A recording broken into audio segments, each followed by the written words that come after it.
A proteklog vikenda na Adi Ciganliji održano je kinesko-srpsko internacionalno takmičenje zmajevih čamaca. Manifestaciju je organizovao Srpski Dragon Boat Savez i Kineski kulturni centar uz podršku kineske ambasade, a trke zmajevih čamaca ove godine simbolizuju prijateljstvo Kine i Srbije.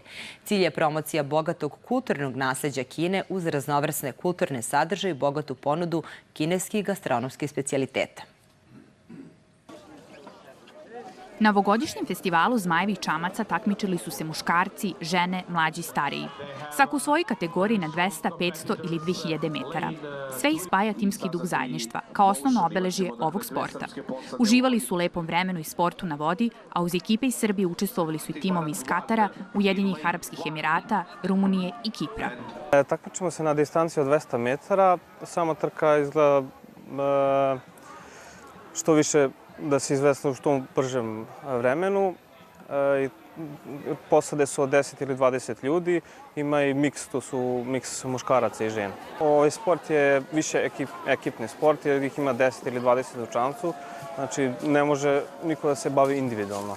I dosta je druženja jer ekipe su, da kažem, velike i s ostalim državama kad se spoji to bude baš ogromno takmičenje. U ovim trkama, standardnim ili malim čamcima, pored veslača u posadi su kormilar i bubnjar.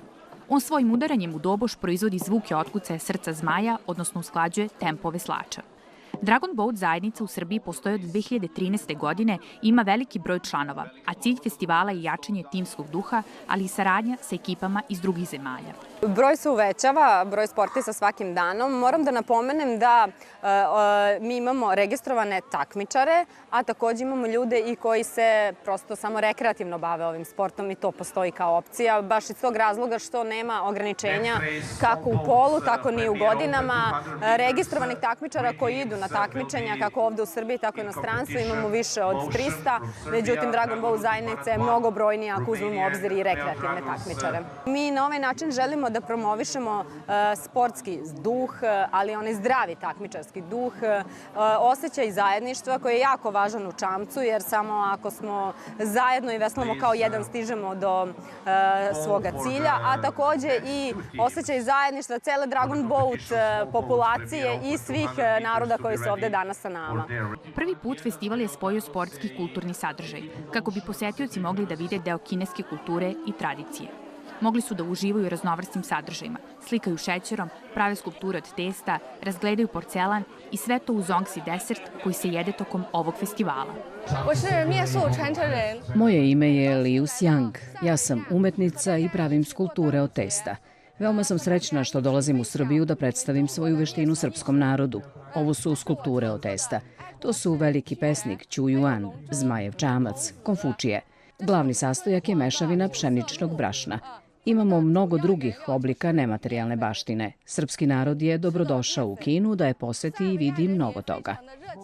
Održavanje ovakvih manifestacija dobar su način da srpski i kineski narod sarađuje, ali i neguje dugogodišnje prijateljstvo.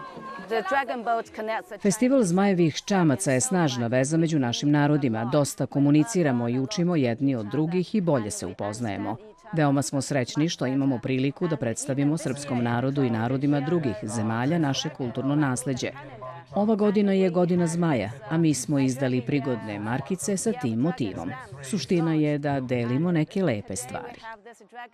Kao modern sport sa drevnom tradicijom, Dragon Boat nastoji u Kini pre više od 2000 godina, a danas je rasprostranjen širom sveta. Trke zmajevih čamaca su počele da se organizuju u čast ratnika i pesnika Ću Juana, koji je protestujući protiv političke korupcije izvršio samoubistvo u reci Milo. U Kini se festival organizuje svake godine 5. dana 5. meseca kineskog kalendara, a po našem kalendaru ove godine to je 10. jun.